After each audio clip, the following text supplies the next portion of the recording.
তিনিও বিজেপি পার্টিনি state president ব্রহ্মনাং রাজীব বটাইস ফাইয়ে কাঞ্চনপুর টাউন হল ফাইয়ে সব হ্যাঁ তিনিও আরও বৌনব স্টেট প্রেসিডেন্ট বিজেপি পার্টিনি স্টেট প্রেসিডেন্ট নাইসাউয়েলা সাউনেরাव তিনি ওয়াতই হিয়াকে সমনি পাইয়ে তিনি রাজীব বটাই স্টেট প্রেসিডেন্ট তিনি লামচাও সাউয়েলা সাউলাই হ্যাঁ যত ইনকে তিনি বো টাউন হলো বো রাজীব বটাইসনি প্রোগ্রামও তিনি ফাইনেরাव তিনি নুকসিও ব্রো চাউয়া তিনি ফাতারফোনো ব্রো চাউয়াকে তিনিও আরো থুমলাই হ্যাঁ আপনি লগে লগে কাঞ্চনপুরনি লুগরাव তিনি বো স্টেট প্রেসিডেন্ট বিজেপি পার্টিনি স্টেট প্রেসিডেন্ট বিসকাं फाइनाय इलेक्शन काঞ্চনপুর आसौ दिन चों बिजेपि पार्टीनि उंगे कैंडिडेट माया हिंबा तिनी एलायंस भोत्रे पार्टीनि ब्रुसे तिनी कैंडिडेट मायो आमो पांडावो ताकले बिसकां फाइनायोले चों काঞ্চনपुर कैंडिडेट माइके बिजेपि पार्टीनि उंगे माखेर ना हिंगे तिनियो स्टेटनि प्रेसिडेंट राजीब बटाइस नो तिनी काउ सायक नारिहा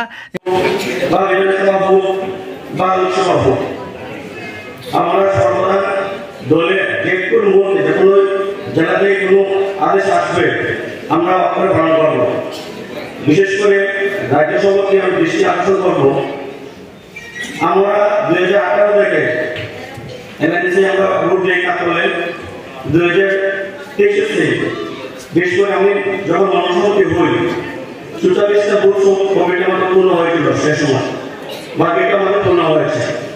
কিন্তু আমাদের সবার আবেগ বিশেষ করে যারা বুথ লেভেলে কার্যকর্তা খ্রিস্টান কমিটি হোক বা বুথ প্রেসিডেন্ট হোক বাকি সদস্য সবাই একটাই কথা যেটা আমাকে বারবার সবাই বলেছেন 2028-এ পৃথিবীর যদি বলতে যায় আমাদের কাঞ্চনপুর পদ্মপুর চিহ্ন রাখবো।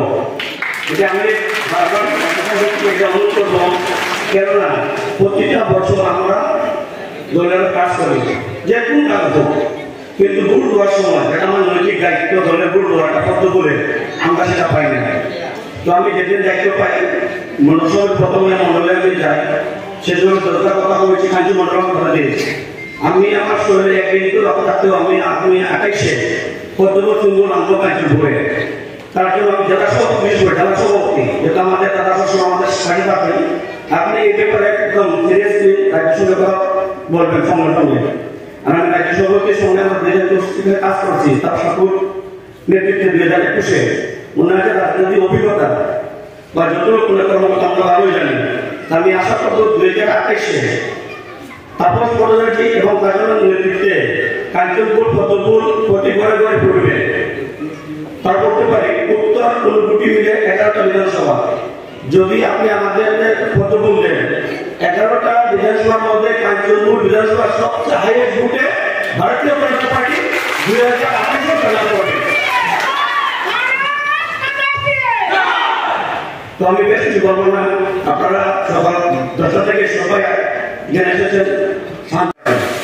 আপনাদের দুষ্কৃতায় সেই সময় রাজ্যের মুখ্যমন্ত্রী মানিক সরকার উনি রোজবেলির অফিসে যাচ্ছেন, রোজবেলির পার্কে ভিটা কাটছেন, রোজবেলির মালিকের সঙ্গে গলাগলি করে চা খাচ্ছেন, আর কি বলছে আপনারা রোজবেলিতে টাকা রাখুন। আপনাদের দুষ্কৃতায় আপনারা যেখানে দেখেছেন যে রাজ্যের মুখ্যমন্ত্রী রোজবেলি নিয়ে এত বড় কথা বলছেন, আপনারা বিশ্বাস করেছিলেন যে না রোজবেলিতে টাকা রাখলে টাকাগুলি বাদ যাবে না। আজকে বলুন মানিক সরকার যদি কাঞ্চনপুরে আসে জিজ্ঞেস করবেন না তবে ওনাকে যে আপনি তো সেখানে রোজবেলির হিসাব উদ্বোধন করেছিলেন, হিসাব কেটেছিলেন, তাহলে রোজবেলির টাকা কে দেবে আমাদেরকে জিজ্ঞেস করবেন মানিক সরকারকে। আর সিপিএম এর নেতা সিপিআর নেতা যিনি এজেন্ট ছিল তাদের ওখানে বলা দিয়ে জিজ্ঞেস করবেন। আমাদের সরকার 700 টাকা ভাতা সিপিএম এর সময় আমরা 2000 টাকা করেছি। আরো ভাতা কাদেরকে দিত আপনারা বলুন তো? প্রকৃত পক্ষে এলাকার এলসিএম নেতা, বিসিএম নেতা, সিসিএম নেতারে ভাতা দিত, কিন্তু যারা প্রকৃত করি তাদেরকে ভাতা দিত না, তাদেরকে ভাতা দেওয়া যাবে না। আমাদের সরকার আসার পর প্রকৃত যারা ভাতা পাওয়ার যোগ্য তাদেরকে ভাতা দেওয়া যায় আমাদের এই দিনের সরকার করেছে। আর যারা বিগত দিনে এই সরকারকে ভাতা দিয়ে ওই এলসিএম বিসিএম নেতারা যারা ভাতার আউটামি করতো তাদেরকে উচিত শিক্ষা দিয়েছে বন্ধুগণ। আরো নতুন করে আমাদের সরকার আসার পর 30,000 ভাতা দিয়েছে। বাড়িয়েছে কত, এখন আবার 5-6 হাজার নতুন করে ভাতা দেওয়ার কাজ আমাদের ডাবল ইঞ্জিনের সরকার করবে, তার জন্য প্রস্তুতি নিচ্ছে বন্ধুগণ। কেউ বাদ যাবে না, কেউ বাদ যাবে না। আমরা ওই কে সিপিএম করে, কে বিজেপি করে, কে কংগ্রেস করে তাদেরকে আমরা আইডেন্টিফাই করি না। আমরা যারা প্রকৃত গরিব তারা যাতে ওই 2000 টাকা করে ভাতা পায় তার ব্যবস্থা আমাদের ডাবল ইঞ্জিনের সরকার করেছে। আজকে পানীয় জলের কথা আমি বলি, পানীয় জলের কথা সিপিএম এর সময় এই পানীয় জল বাড়ি বাড়ি সরকারি টাকা ছিল।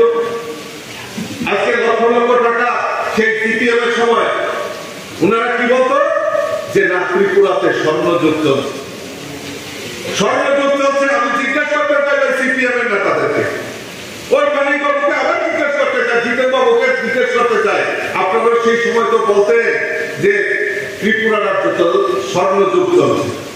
স্বর্ণযুগের সংজ্ঞা কি, কিভাবে স্বর্ণযুগ ত্রিপুরা রাজ্যে চলতো? আমরা তো মাত্র 7 বছর হয়েছে, এই 7 বছরে কি স্বর্ণযুগ শেষ হয়ে গেছে? এখন দেখবেন আগরতলা বসে মিছিল করে, মিটিং করে, প্রেস বিবৃতি দেয়, প্রেস কনফারেন্স করে, কি বলে না ত্রিপুরা রাজ্যে খাদ্য নেই, বস্ত্র নেই, অন্ন নেই। আর এই দুর্ভোগের দল মোদীজি চাল দিচ্ছে 5 কেজি করে, আমরা সামাজিক ভাতা দিচ্ছি, কৃষকদের 6000 টাকা ভাতা দিচ্ছি, সমস্ত কিছু দেওয়া আমাদের ভারতীয় জনতা পার্টির সরকার। এসসি, এসসি, ওবিসি তাদেরকেও স্পেশালি আবার কিছু দেওয়ার ব্যবস্থা আমাদের রাজ্য সরকার করে। আর এখন ওরা বলছেন আগরতলায় বসে আমাদের খাদ্য নেই, বস্ত্র নেই, বাসস্থান নেই। আরে আপনাদের মাধ্যমে ওই জিতেন বাবুরা যে মানিক বাবুরা যে কথা বলে, আমি তাদেরকে বলতে চাই মানিক বাবু এখন মুখ্যমন্ত্রীও না, মানিক সরকার এখন মুখ্যমন্ত্রীও না, এমএলএও না, উনি প্রাক্তন মুখ্যমন্ত্রী। উনি আমাদের মাননীয় মুখ্যমন্ত্রী প্রফেসর ডক্টর মানিক সাহাকে চিঠি লিখেছেন যে আমাকে একটা দয়া করে একটা ভালো গাড়ি দেবেন। আমাদের মাননীয় মুখ্যমন্ত্রীও দিল দরিয়ার মানুষ, উনিও তথাস্তু করে দিয়েছেন যে উনাকে একটা ভালো গাড়ি দিয়েছেন, একটা খুব সুন্দর গাড়ি, নতুন গাড়ি উনাকে দিয়েছেন উনি ঘোরাফেরা করার জন্য। আর উনি বিভিন্ন জায়গায় যান আর গিয়ে বিজেপিকে গালিগালাজ করেন। তা আমি বলেছি এটাই ভালো হয়েছে যে বিজেপিকে যত গালিগালাজ করবে তত ভারতীয় জনতা পার্টি আরো শক্তিশালী হবে, কারণ মানিক সরকারকে কেউ আর বিশ্বাস করে না। আর যেখানেই যায় আমি দেখি মহিলারা সংঘবদ্ধ হয়ে ওই রোজবেলির টাকা খুঁজে, পিছনে পিছনে খালি রোজবেলির টাকা কই, রাজবেলির টাকা কই। উনি এখন ক্ষিপ্ত হয়ে যায়, উনি বলে আবার সর্বহারার সরকার, উনি আবার গরিবের সরকার বলে। এইবার মানিকবাবু থেকে আমাদের মাননীয় মুখ্যমন্ত্রী থেকে তো গাড়িটা আদায় করে নিল। এইবার সারাদিন বিজেপি বকার পর উনি গিয়ে থাকবেন কোথায়? উনি গিয়ে থাকবেন কোথায়? আবার মুখ্যমন্ত্রীকে চিঠি দিয়েছেন, বলেছেন যে আমার জন্য একটা খুব সুন্দর কোয়ার্টার, আমি ছোট্ট জায়গায় থাকতে পারি না, আমার জন্য একটা বড় কোয়ার্টার আপনি অ্যালটমেন্ট করুন। আমাদের মাননীয় মুখ্যমন্ত্রী দিল দরিয়ার মানুষ, উনিও একটা খুব সুন্দর কৃষ্ণনগরে উনার একটা খুব সুন্দর কোয়ার্টার উনাকে থাকা